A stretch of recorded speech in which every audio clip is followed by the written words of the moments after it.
अजितदादांची शपथ घेऊन खरे सांगतो, दोन्ही राष्ट्रवादीच्या विलिनीकरणाची चर्चा 100% झाली होती. मुख्यमंत्र्यांच्या वक्तव्याला आमदार शशिकांत शिंदे यांचे ठोस प्रत्युत्तर. महाराष्ट्रात दोन्ही राष्ट्रवादी काँग्रेस पक्षांच्या विलिनीकरणाबाबत सुरू असलेल्या चर्चांवर मुख्यमंत्री देवेंद्र फडणवीस यांनी रविवारी उपस्थित केलेल्या शंकेला राष्ट्रवादी काँग्रेस शरदचंद्र पवार पक्षाचे प्रदेशाध्यक्ष आमदार शशिकांत शिंदे यांनी ठाम आणि आक्रमक शब्दात उत्तर दिले आहे. मी अजितदादांची शपथ घेऊन सांगतो, विलिनीकरणाची चर्चा 100% झाली होती, असा स्पष्ट आणि ठोस दावा शिंदे यांनी केला. साहेब, फडणवीसांचं जे विधान येत आहे की त्यांनी सांगितलं की असं काही चर्चा दादांनी सुद्धा आमच्या सोबत केली नव्हती, अशा पद्धतीचं ते विधान नाही. आम्ही ज्या वेळेला चर्चा करत होतो अमच्यावर अजितदादाच होते, आज त्या हयात नाही. मला वाटतं की आम्हाला त्याचं कुठलंही राजकीय भांडवल करायचं नाही. ज्या वेळेला अंतिम संस्कार होत होते तेव्हा मला मीडियाने विचारलं, तेव्हा मी उत्तर दिलं होतं की एक सत्य बोलणं गरजेचं आहे. त्यात काय राजकीय आमचा हेतू नव्हता आणि मला कोणी सांगितलं नव्हतं. मी फार सरळ बोलणारा माणूस आहे. त्यावेळेला मला त्यांनी विचारलं तेव्हा मी सांगितलं की अजितदादांनी अशा प्रकारची इच्छा व्यक्त केली होती. आता खरंच अजितदादांना श्रद्धांजली व्हायची असेल तर ह्या विषयाच्या संदर्भातून निर्णय घेणं गरजेचं आहे, एवढं मी बोललो होतो. त्याच्यावर आता ही चर्चा एवढी सुरू झालेली आहे. मला वाटतं की मी मगाशी सांगितलं, अगदी माणूस गेल्यानंतर खोटी शपथ तर घेऊ शकत नाही. हे अजितदादांची शपथ घेऊन सांगितलं की वस्तुस्थिती आहे, अजितदादा भावनिक आहे. ज्यांना माहिती आहे सगळ्यांना, आमच्या दोन्ही राष्ट्रवादींच्या कुटुंबांना आम्हाला माहिती आहे अजितदादा किती भावनिक आहेत. ते शरद पवारांच्याकडे बघितल्यानंतर अजितदादा काय भावनिक होता ते आम्ही बघितलेलं आहे. त्यांचं म्हणणं आहे पवार साहेबांच्या उपस्थिती व्हावा. ज्यावेळेला सीएम म्हणतायत देवेंद्र फडणवीस साहेब दोन गोष्टी बोलल्या. एक, हा निर्णय राष्ट्रवादीने त्यांच्या घ्यायला पाहिजे, फक्त करताना आमच्याशी चर्चा करावी. मला वाटतं मग ते स्टेटमेंट राष्ट्रवादीने करू द्या. देवेंद्र फडणवीस साहेब का करतायत? बरं, तरी सुद्धा मी फार जबाबदारीने बोलतो. ज्यावेळेला चर्चा होती तेव्हा अजितदादा एकटे यायचे का? व्हायचे. आमच्यासमोर सुनील तटकरे साहेबांना फोन झाला होता का? तर झाला होता. तसं होतं म्हणूनच नगरपालिका, महानगरपालिका, जिल्हा परिषद, पंचायत समित्या, राष्ट्रवादीचे जे आमचे उमेदवार आहेत ते सगळे आम्ही घड्याळावर लढवण्याच्या संदर्भात निर्णय घेतला. तर असाच घेतला का? विलिनीकरण होणार म्हणूनच घेतला होता, हे तरी मान्य करा ना. बरं, आम्ही विचारलं होतं वरिष्ठांची चर्चा झाली का? ते बोलले वरिष्ठाची चर्चा झाली. वरिष्ठ म्हणजे कोण? आता मी त्याचा उल्लेख करणार नाही. आता दादा तर नाही आहे. पक्षाच्या नेत्यांची चर्चा झाली का? ते बोलले माझी चर्चा झालेली आहे, मी 2-4 लोकांशी बोललेलो आहे आणि मी माझ्या पक्षाचा निर्णय घेणारा मी आहे, माझ्या मागे सगळे आहेत, त्यामुळे त्या निर्णयाची तुम्ही काळजी करू नका. एवढं सुद्धा म्हणाले की नगरपालिका, महानगरपालिकेच्या नंतर निवडणुकीच्या संदर्भातून निर्णय घ्यायचा होता, लगेच घ्यायचा होता, पण लगेच जिल्हा परिषद पंचायत समिती लागली. जिल्हा परिषद पंचायत समिती लागल्यामुळे हा विलंब झाला. नाहीतर दादांच्या हयातीमध्येच, आज दुर्दैवाने ते नाही, पण हयातीमध्येच हा निर्णय झाला असता. असो, त्याच्यावर चर्चा बऱ्याच झाल्या, तरीसुद्धा त्यांनी आम्हाला नंतर ज्यावेळेला आम्ही जयंत पाटलांच्या बंगल्यावर बसलो होतो त्यावेळेला सांगितलं होतं. आम्ही बोललो की वरिष्ठ बाकीच्या लोकांची, मित्रपक्षाची चर्चा बोलले, माझी देवेंद्र फडणवीसांची चर्चा झालेली आहे. फडणवीस साहेबांनी सांगितलं की जिल्हा परिषद पंचायत समितीच्या निवडणुका पहिल्या होऊन द्या, नंतर विलिनीकरणाच्या बाबतीत मला आपण निर्णय घ्यावा. अशा प्रकारची चर्चा झाली असं त्यांनी सांगितलं होतं. आता ह्याला मी जे म्हणतोय त्याला आता पुरावा द्यायचा म्हणलं, मी दादांच्या बाबतीमध्ये खोटं बोलू शकत नाही. आता मला वाटतं की याच्या संदर्भात फार राजकारण होऊ नये. आम्ही इच्छा व्यक्त केली म्हणजे आम्ही पाठीमागे लागलो आहे, आम्हालाच विलीनीकरण करण्याची घाई आहे वगैरे असं जे चित्र रंगवलं जातं आहे दुर्दैवाचं आहे. दोन्ही राष्ट्रवादी एकत्र आल्यानंतर जिल्हा परिषद पंचायत समितीला इतिहास होऊ शकतो. दादाची भावनिकता महाराष्ट्राच्या कानाकोपऱ्यामध्ये काय आहे हे गल्ली बोळामध्ये आणि चौकामध्ये जो दादांना कधी भेटला नाही तो माणूस ज्यावेळेला फ्लॅक्स लावतो श्रद्धांजलीची, ही दादाची ओळख आहे. याची भीती असेल की आम्हाला माहीत नाही, मग त्यामुळे ह्यामध्ये असा संभ्रम निर्माण केला जातो काय खरं वाटतं. मला वाटतं ह्याच्यात राजकारण होऊ नये.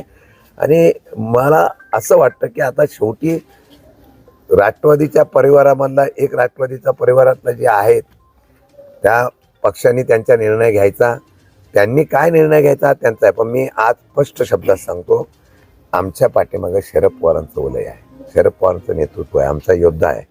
दुसऱ्या दिवशी बारामतीला ज्यावेळेला ते फिरायला सुरुवात करतात त्यावेळेस आम्हाला प्रेरणा मिळते.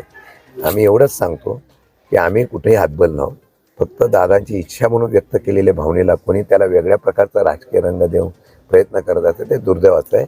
मला वाटतं हे होऊ नये अशी माझी प्रामाणिक इच्छा आहे.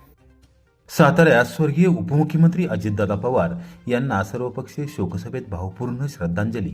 सातारा येथे राज्याचे उपमुख्यमंत्री अजितदादा पवार यांच्या निधनाच्या पार्श्वभूमीवर सर्वपक्षीय शोकसभा आयोजित करण्यात आली होती. स्वर्गीय अजितदादा पवार यांच्या प्रतिमेस पुष्पहार अर्पण करून भावपूर्ण श्रद्धांजली वाहण्यात आली. यावेळी त्यांच्या आठवणींना उजाळा देताना समाजकारण, प्रभावी नेतृत्व आणि कार्यकर्त्यांशी असलेले त्यांचे जिव्हाळ्याचे नाते उपस्थितांनी स्मरणात ठेवले. दादांचे विचार, कार्य आणि संघर्षमय जीवन अनेक पिढ्यांसाठी सदैव प्रेरणादायी राहील अशी भावना व्यक्त करण्यात आली. ईश्वर त्यांच्या आत्म्यास सद्बुद्धी देवो आणि कुटुंबियांना या दुःखातून सावरण्याचे बळ देवो अशी प्रार्थना पालकमंत्री शंभूराज देसाई, सार्वजनिक बांधकाम मंत्री श्रीमंत छत्रपती शिवेंद्रसिंहराजे भोसले, खासदार श्रीमंत छत्रपती उदयनराजे भोसले, सातारा जिल्हा मध्यवर्ती सहकारी बँकेचे चेअरमन खासदार नितीन पाटील, राष्ट्रवादी काँग्रेस शरदचंद्र पवार पक्षाचे प्रदेशाध्यक्ष आमदार शशिकांत शिंदे, आमदार महेश शिंदे, आमदार मनोज घोरपडे, आमदार सचिन पाटील माजी आमदार, बाळासाहेब पाटील माजी आमदार, आनंदराव पाटील माजी आमदार, दीपक चव्हाण भाजपचे माजी जिल्हाध्यक्ष धैर्यशील कदम, सातारा जिल्हा पत्रकार संघाचे अध्यक्ष हरीश पाटणे, बालाजी चॅरिटेबल ट्रस्टचे संस्थापक राजेंद्र चोरगे यांच्यासह जिल्ह्यातील विविध मान्यवरांनी आपल्या मनोगतातून व्यक्त केली. शोकसभेच्या प्रसंगी 2 मिनिटांचे मौन पाळून दिवंगत नेत्यास श्रद्धांजली अर्पण करण्यात आली. किसनवीर साखर कारखान्याचा गळीत हंगाम 6 फेब्रुवारीला होणार बंद. शिल्लक ऊस तातडीने गाळपास पाठवावा. मकरंद आबा पाटील. सातारा जिल्ह्यातील ऊस गळीत हंगाम अंतिम टप्प्यात आला असून साखर कारखाने बंद होण्याच्या मार्गावर आहेत. या पार्श्वभूमीवर भुईंज येथील किसनवीर सातारा सहकारी साखर कारखान्याचा गळीत हंगाम दिनांक 6 फेब्रुवारी दरम्यान बंद होणार आहे अशी माहिती कारखान्याचे चेअरमन तथा राज्याचे मदत व पुनर्वसन मंत्री मकरंद आबा पाटील यांनी दिली. कारखान्याकडे नोंद असलेल्या जवळपास सर्व ऊसाचे गाळप पूर्ण होत आले असून ज्या सभासद व बिगर सभासद ऊस उत्पादक शेतकऱ्यांच्या नोंदणीकृत किंवा करार केलेला ऊस अद्याप शिल्लक आहे त्यांनी त्वरित कारखान्याच्या शेती विभागाशी संपर्क साधून गाळपासाठी पाठवावा असे आवाहन त्यांनी केले. तसेच नापीक स्थिती, रस्त्याच्या अडचणी अथवा इतर कारणांमुळे ज्यांचा ऊस तोडणीस येऊ शकलेला नाही अशा शेतकऱ्यांनी स्वतः तोड व वाहतूक करून कारखाना बंद होण्यापूर्वी ऊस गळितासाठी दाखल करावा असेही पाटील यांनी स्पष्ट केले.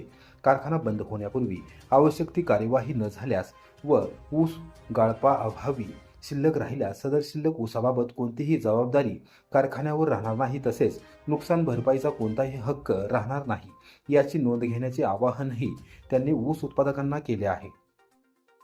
कोरेगाव तालुक्यात निवडणूक कर्मचाऱ्यांसाठी टपाली मतदानास प्रारंभ. पहिल्या दिवशी 443 पैकी 80 जणांचे मतदान.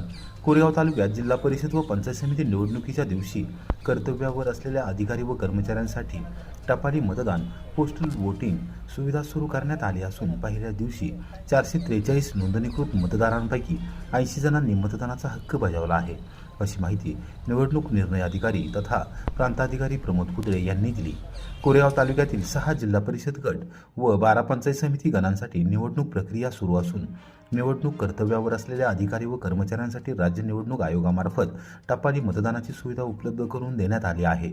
या सुविधेअंतर्गत दिनांक 1 ते 3 फेब्रुवारी 2026 या कालावधीत सकाळी 10 ते सायंकाळी 6 वाजेपर्यंत मतदान करता येणार असून यासाठी तहसील कार्यालय कोरेगाव येथे फॅसिलिटेशन सेंटर कार्यान्वित करण्यात आले आहे.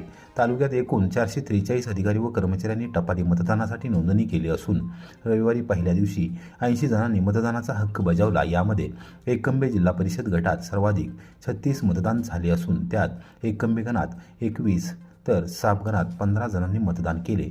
पिंपुडे बुद्रुक जिल्हा परिषद गटात सर्वात कमी मतदानाची नोंद झाली असून पिंपुडे बुद्रुक गणात अवघ्या 1 तर सोनकी गणात 3 कर्मचाऱ्यांनी मतदान केले आहे. अजून 3 दिवस मतदानाची मुदत शिल्लक असून उर्वरित 363 कर्मचाऱ्यांचे मतदान बाकी आहे अशी माहितीही प्रांताधिकारी प्रमोद कुदळे यांनी दिली. कोरेगाव नगरपंचायतीचा वनवास संपला. प्रताप कोळी यांची पूर्णवेळ मुख्याधिकारी म्हणून नियुक्ती. कोरेगाव नगरपंचायतीला अखेर पूर्णवेळ मुख्याधिकारी लाभले असून प्रशासकीय अडचणींचा प्रदीर्घ वनवास संपुष्टात आला आहे. मलकापूर नगरपालिकेचे मुख्याधिकारी प्रताप कोळी यांनी कोरेगाव नगरपंचायतीच्या मुख्याधिकारी पदाची सूत्रे स्वीकारली आहेत. गेल्या काही महिन्यांपासून नगरपंचायतीचा कारभार तात्पुरत्या स्वरूपात कधी सातारा, कधी खंडाळा तर कधी दहिवडी येथील मुख्याधिकाऱ्यांच्या माध्यमातून चालवला जात होता. परिणामी प्रशासकीय काळात ठोस निर्णय घेण्यास मर्यादा येत होत्या.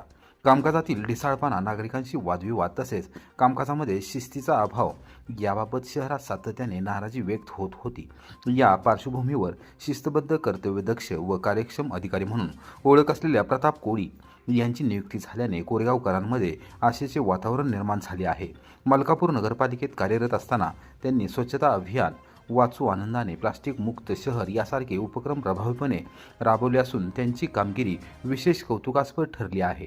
कोरेगाव शहरातील प्रलंबित समस्या, प्रशासनातील शिस्त आणि विकास कामांना कोळी यांच्या नेतृत्वाखाली निश्चितच गती मिळेल अशी अपेक्षा शहरवासीय व्यक्त करत आहेत. कोरेगाव येथे बदली होण्यापूर्वी ते मलकापूर येथे मुख्याधिकारी म्हणून कार्यरत होते. जुलै 2025 प्रताप कोळी यांना पश्चिम महाराष्ट्रातील उत्कृष्ट शासकीय अधिकाऱ्यांना दिला जाणारा नवराष्ट्र गव्हर्नन्स अवॉर्ड प्रदान करण्यात आला होता. यापूर्वी त्यांनी वसई विरार महानगरपालिकेत सहाय्यक आयुक्त म्हणून तसेच पालघर जिल्ह्यातील दुर्गम व महाराष्ट्र गुजरात सीमेवरील तलासरी नगरपंचायतीत मुख्याधिकारी म्हणून काम पाहिले आहे. तलासरी येथे त्यांनी कर वसुलीत विक्रम नोंदवला असून तलासरी व मलकापूर शहरातील विविध विकासाभिमुख प्रस्तावांना मुख्यमंत्री स्तरावर मंजुरी मिळवून देण्यात त्यांनी महत्त्वाची भूमिका बजावली आहे. पूर्ण वेळ मुख्याधिकारी मिळाल्याने कोरेगाव नगरपंचायतीच्या विकासाला नवी दिशा मिळेल असा विश्वास आता सर्वत्र व्यक्त केला जात आहे.